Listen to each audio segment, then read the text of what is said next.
जय जय नारायण भक्तों, कैसे हो जी? ठीक ही होंगे। आप देख रहे हैं नारायण भक्ति ज्ञान यूट्यूब चैनल। भक्तों, आज मैं आपको होली के बारे में जानकारी देने जा रहा हूँ। सबसे पहले होली क्यों मनाई जाती है? होली के 3 कारण हैं। होली मनाने के कारण 3 हैं, 3 कथाएं हैं। भक्त प्रहलाद और शिव और पार्वती, तीसरा राधा कृष्ण। भक्तों, इस साल 2026 में होला अष्टक 24 फरवरी को लगेगा और यह 3 मार्च 2026 तक रहेगा। यह 8 दिनों का होता है तथा इस काल में किसी भी तरह के शुभ और मांगलिक कार्य वर्जित होते हैं। भक्तों, थोड़ा जानकारी ले लो। भारतीय मूर्ति विज्ञान व ज्योतिष शास्त्रों के अनुसार प्रत्येक कार्य के लिए शुभ मुहूर्तों का शोधन कर उसे करने की अनुमति देता है।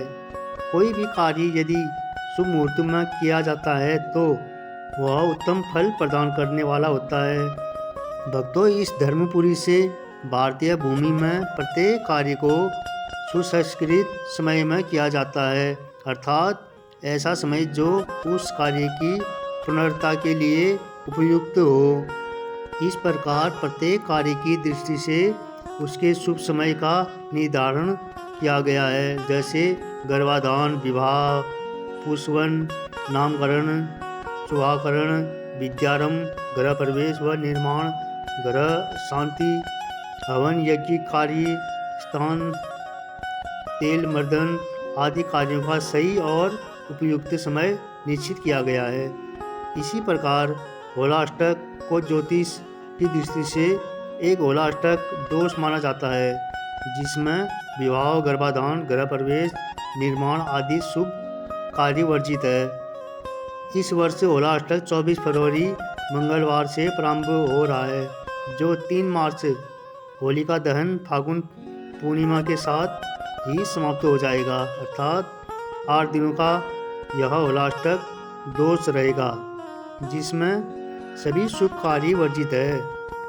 इस समय विशेष रूप से विवाह, नए निर्माण व नए कार्य को आरंभ नहीं करना चाहिए, ऐसा ज्योतिष शास्त्रों का कथन है। अर्थात इन दिनों में किए गए कार्यों से कष्ट, अनेक पीड़ाओं की आशंका रहती है तथा विवाह आदि संबंध विच्छेद और कलश का शिकार हो जाते हैं, या फिर अकाल मृत्यु का खतरा या बीमारी होने की आशंका बढ़ जाती है।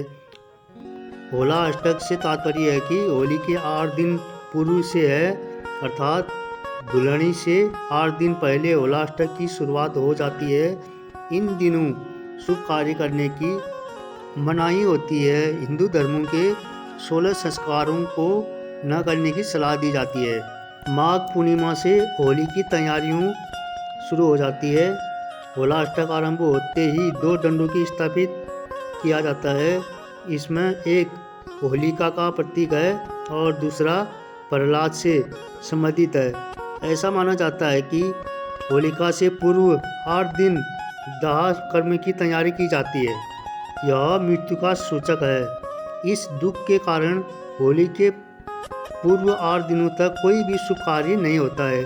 जब प्रहलाद बच जाता है, उसी खुशी में होली का त्यौहार मनाते हैं। ग्रंथों में उल्लेख मिलता है कि भगवान शिव की तपस्या को भंग करने के अपराध में कामदेव को शिवजी ने फागुन की अष्टमी में भस्म कर दिया था। भक्तों, कामदेव की पत्नी रति ने उस समय क्षमा याचना की और शिवजी ने कामदेव को पुनः जीवित करने का आश्वासन दिया। इसी खुशी में लोग रंग खेलते हैं। भक्तों, वैदिक पंचांग के अनुसार होलिका दहन 3 मार्च को किया जाएगा। होलिका दहन करने का शुभ मुहूर्त शाम 6:22 से रात 8:50 तक है और होली 2026 डेट पंचांग के अनुसार वर्ष 2026 में रंग वाली होली का पर्व 4 मार्च को मनाया जाएगा। इस दिन देश भर में उत्साह के साथ होली का पर्व मनाया जाएगा। भक्तों, जरूर करें ये काम। होली की कथा भक्ति प्रहलाद और नरसिंह भगवान से संबंधित है, इसलिए इस दिन नरसिंह भगवान और होलिका माता की पूजा अर्चना करने का विधान है। इस दिन पूजा के दौरान विधि पूर्वक मंत्रों का जप करें। इस दिन पूजा करने से श्री हरि की कृपा से जीवन में सुख शांति बनी रहती है और बिगड़े काम पूरे होते हैं। भक्तों, इस दिन दान करने का विशेष महत्व है। ऐसे में होली के दिन पूजा करने के बाद मंदिर या गरीब लोगों में अन्न धन समेत आदि चीज़ों का दान करें। दान करने से धन लाभ के योग बनते हैं और जीवन में किसी भी कमी का सामना नहीं करना पड़ता है। अगर आप नज़र दोष का सामना कर रहे हैं तो ऐसे में होलिका दहन की राख से जुड़ा उपाय करना बहुत लाभकारी साबित हो सकता है। होलिका दहन की राख को पीड़ित व्यक्ति के सिर से 7 बार उतारे और इसके बाद राख को चौराहे पर फेंक आए।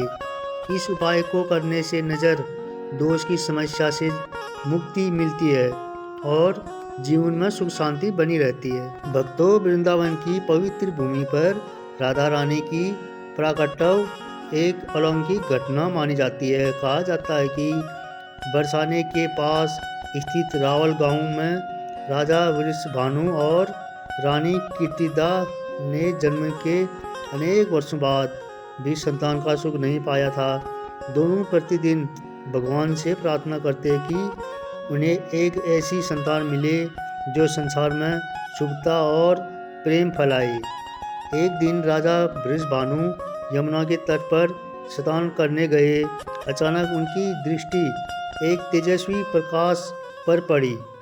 जब वे उस स्थान के निकट पहुंचे तो उन्होंने एक शिशु बालिका को प्रकट होते देखा। वह बालिका दिव्य तेज से चमक रही थी। जैसे ही राजा ने उसे गोद में उठाया, उनके हृदय में अपूर्ण आनंद भर आया। वे समझ गए कि यह कोई साधारण बालिका नहीं है। उसे घर लाकर रानी कीर्तिदा को सौंपते ही पूरा महल मंगल ध्वनियों से गूंज उठा। वहीं बालिका आगे चलकर श्री राधा के नाम से पूजित हुई। भक्तों, राधा रानी जन्म से ही असाधारण थी। बचपन में भी जब वे अपने नवन नहीं खेलती थी तब नंद बाबा और यशोदा जी छोटे कृष्ण को लेकर उनसे मिलने आए। भक्तों, जैसे ही कृष्ण उनके पास आए, राधा रानी ने पहली बार अपनी आंखें खोली। सभी समझ गए कि यह प्रेम का ऐसा बंधन है जो जन्मों से चला आ रहा है। भक्तों, बाल्यकाल से ही राधा और कृष्ण के बीच एक अनोखी मधुरता थी। दोनों गोपियों और गोपों के साथ यमुना तट पर खेलते, वन में कदम्ब वृक्षों के नीचे झूला झूलते और मुरली की धुन पर रास रचाते। वृंदावन की हर गली, हर कुंज, हर पवन में राधा कृष्ण का प्रेम बसता गया। कहा जाता है कि अगर कृष्ण संगीत है तो राधा भाव है, कृष्ण सृष्टि है तो राधा शक्ति है। एक बार कंस द्वारा भेजे गए एक दैत्य ने वृंदावन में भय फैलाया। कृष्ण ने उसे परास्त किया, लेकिन इस घटना से गोपियाँ बहुत विचलित हो गई। तब राधा रानी ने सबको आश्वासन करते हुए कहा कि जब तक कृष्ण हमारे साथ हैं तब तक कोई भी शक्ति हमारा कुछ नहीं बिगाड़ सकती। भक्तों, सभी के मन से भय दूर हो गया। राधा की करुणा और शौर्य का यह अद्भुत रूप था। समय बीतता गया। जब कृष्ण को मथुरा जाना पड़ा तब राधा ने उन्हें रोका नहीं। उन्होंने कहा, तुम जहाँ भी रहो मैं तुम्हारे प्रेम में ही स्वयं को पाऊंगी। यही राधा का दिव्य प्रेम है जिसमें वियोग भी मिलन से बढ़कर माना जाता है। वृंदावन आज भी राधा की पवित्र स्मृतियों से भरा हुआ है। बरसाने की लठमार होली, नंदगांव की रासलीला और वृंदावन की गलियां आज भी कहती है कि राधा केवल एक देवी नहीं, प्रेम का सर्वोच्च रूप है। उनका नाम लेने भर से मन में आनंद, शांति और भक्ति का अनुभव होता है। भक्तों, राधा रानी वह शक्ति है जिन्होंने संसार को सिखाया कि सच्चा प्रेम त्याग, विश्वास और दिव्यता का प्रतीक होता है।